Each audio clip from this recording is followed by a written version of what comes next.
Okay, question number one from the Platinum subscribers watching live now and submit the questions ahead of time. Thank you Yeah. for joining me, Nigel, Spud, Eli. Okay. Ely, please. As in the cathedral. Ely, is it? Ely, Oh, I yeah. apologise. I Ely. apologise. As in the cathedral in Cambridge or the shitty part of Cardiff. Huh, Ely. Okay, Yeah. sorry, mate. Sorry. That's right. All right, first question is from David. David Fell, mutual friend who did the introduction between us, actually. Oh, okay. He's Hello, asking, David. He's asking what is the latest with Saddam's butter? Well, the arse, as I refer to it now, is still on the run.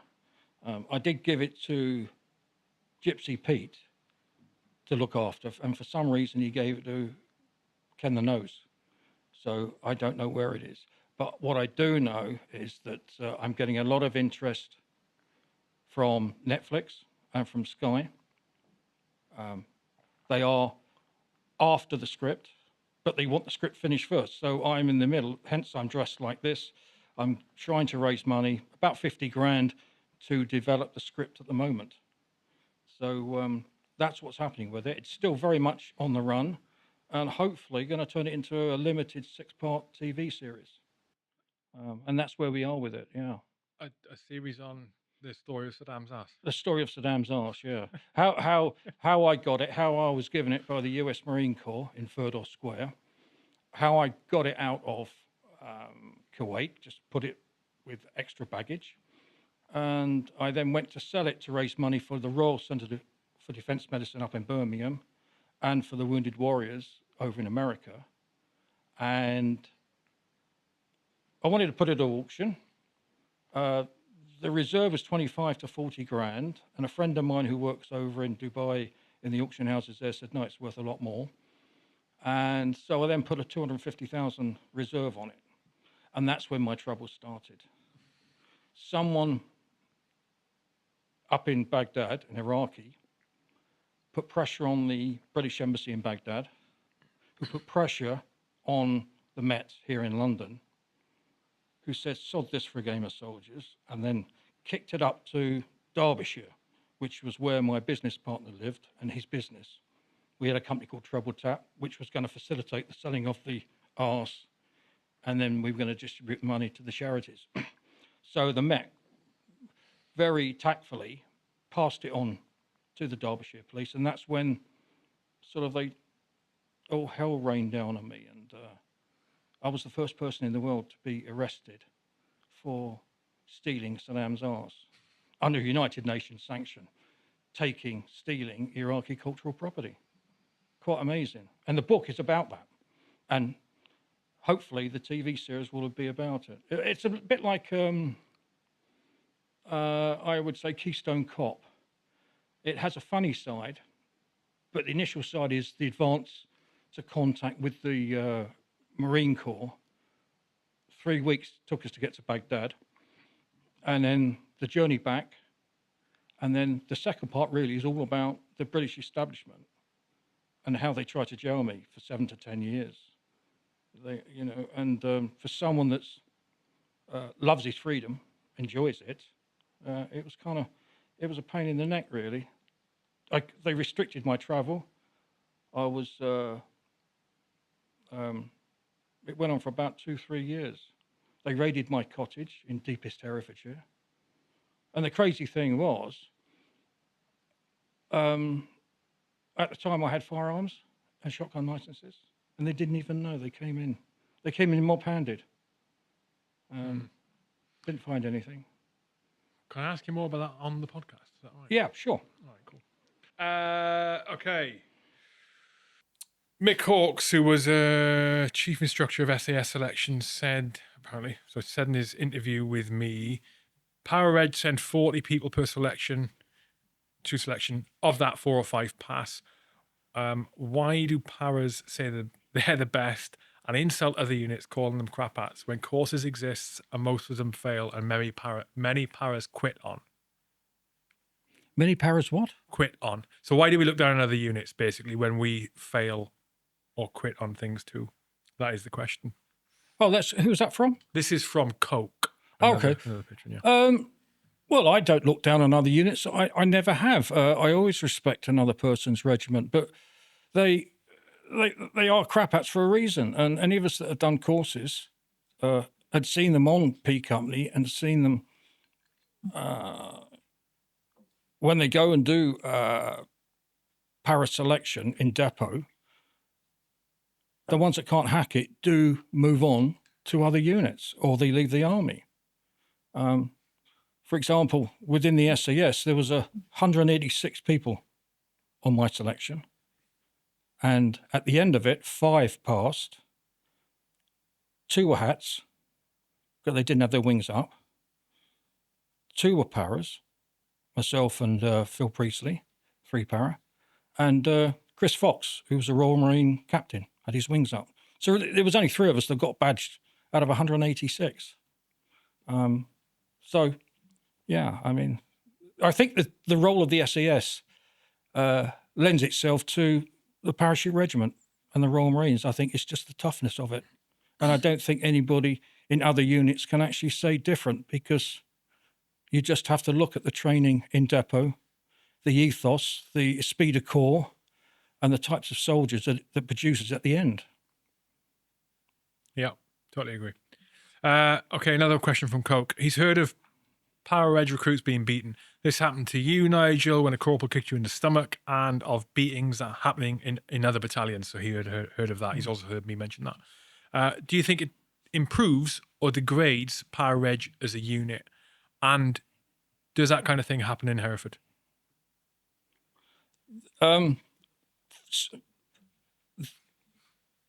It doesn't happen in Hereford purely because if you don't do what you're told, you don't pass. You just get on with it. Nobody's there pushing you. In fact, they deliberately try. Oh, you mean on selection? Push you on the selection. Yeah. Yes, I was kicked around in depot. Does it? Look, I come from an age whereby, it was fisticuffs. We went outside and had a fight with people, and that's it. With fists, didn't have knives or anything like that. I come from a generation that still remembers bomb sites in London, even up in the 80s. Do I think it's right now? No, I don't. I mean, I got a fluorescent light smashed across my head as well. I spent 28 days in Paranic, where I got beasted, never once sitting. In depot, I spent several hours in the nick there, like most decent recruits do. And I did get slapped around a bit. But to answer that part of the question, I don't think it helps. I think this is a different generation now from when I passed. The odd slap, again, hurty words. I've been up to Catterick and seen the platoons pass out there, and looking at the videos, it seems kind of similar to what we used to do. And I'm quite confident that they don't get punched in the stomach. Is it only the hat units that do that now? I don't know. I don't know. I think it's probably decreased a great deal. I see that there can be reasons for it in circumstances, but it should not be the default go-to to try and discipline someone or teach someone something. It should not be violence, No, I agree. But for some people, it's kind of the only thing that works.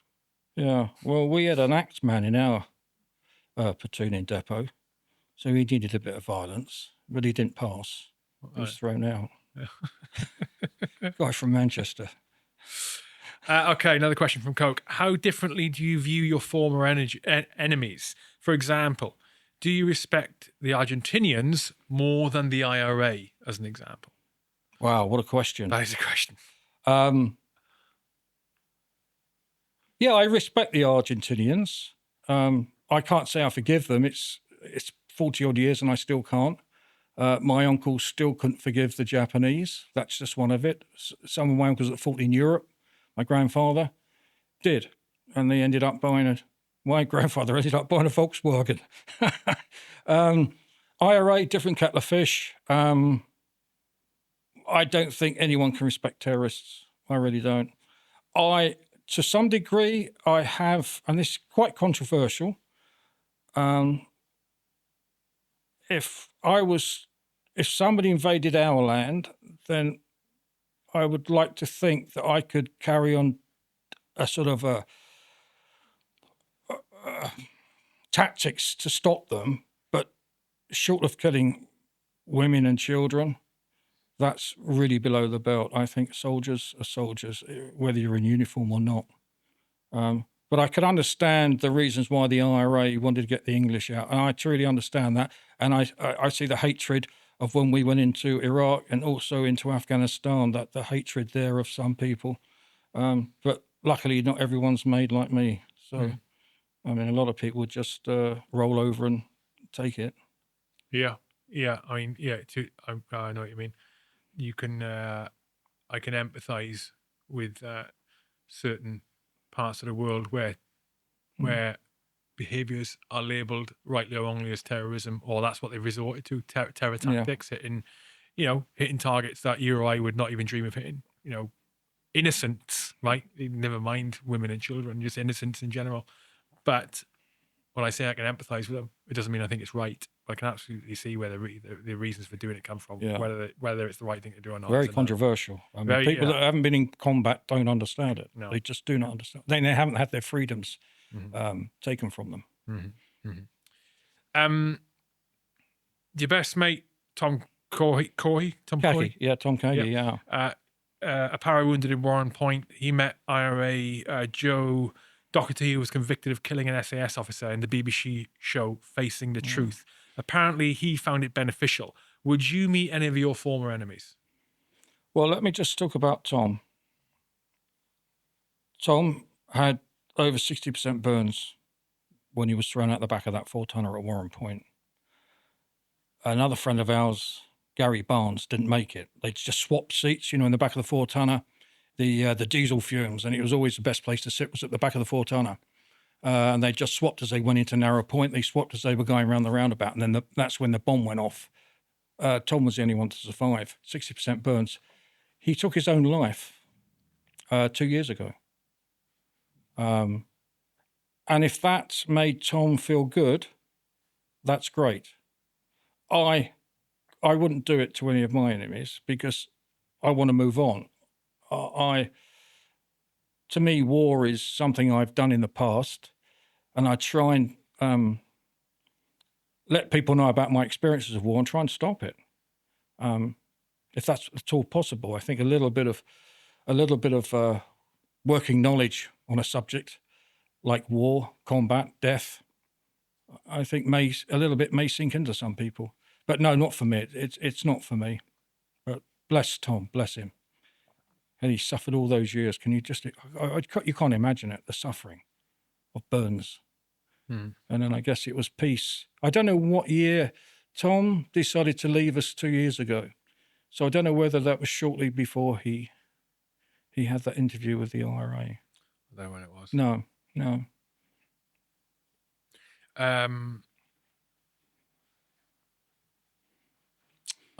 This is from Coke again, going back to the previous topic. Busy lad. I told you there's a lot. Are new paras treated worse in battalion when the battalion has been on a kinetic tour?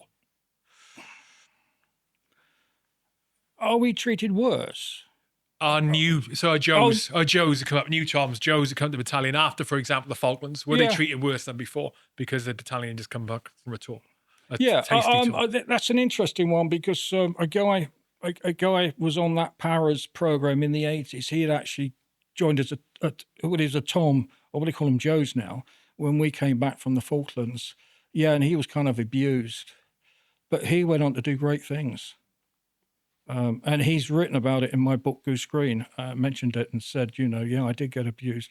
Not abused so much as the guys came in pissed one night and he was in the block and they pissed on him, stuff like that. At the time, I don't condone it. It's just what it is. It is what it is. You can't sanitize everything. You just can't do it. And I think anybody that tries to do it is a fool. You don't get the soldier. As I say, this guy went on and did absolutely fantastic things. Yeah, I agree. I think, I think it is the case that it is tough. They're treated worse. But if they have the misfortune to come, there's actually pros to it as well. The misfortune, though, to come to a unit. It could be any unit. It doesn't have to be Power Edge. It could be any unit that's just come back off a tasty tour. Yeah. You know, the Welsh Guards from Falklands, for example, Yeah. or pick any infantry unit that did a tasty Afghan tour and came back, Yeah. or an Iraq tour, you know, or an island tour back in the day. You join at a very difficult time, and I know people who came to Three Para after the 3 Para's first Afghan tour, and they hated it and spent minimal time in the Paras because of how they were treated when they got there. Now their experience doesn't mean These new recruits that have come up. a new guy just from depot into battalion. Yeah, wow. In the months after we got back from Afghan in 06, for example, Yeah. and you know I know of a few that it was the most horrific time and they left as a result.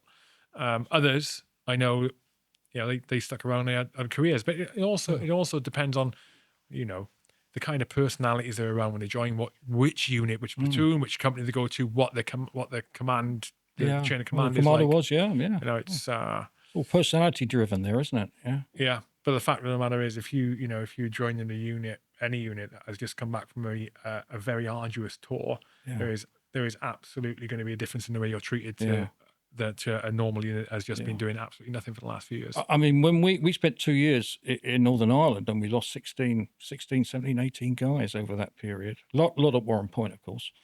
There was no decompression. We went on the piss. When we came back from the Falklands, my God, no decompression. Yeah. But I guess you want to talk about that when we move into after the Q&A.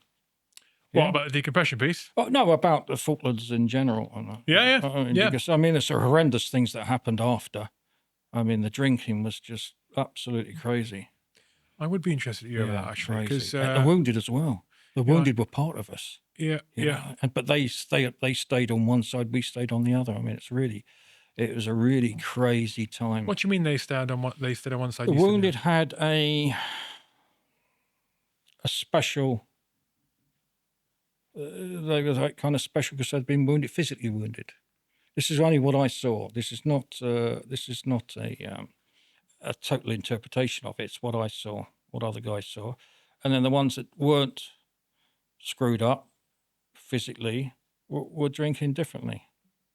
But we're drinking the same amount, but we drank a different, you know. I think maybe it was the guilt of surviving. Really? Yeah. I definitely want to talk about that, actually. Yeah. I think it was the guilt of surviving.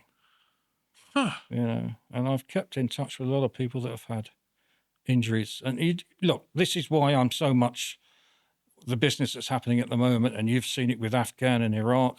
There are thousands of soldiers out there, men and women, that are suffering.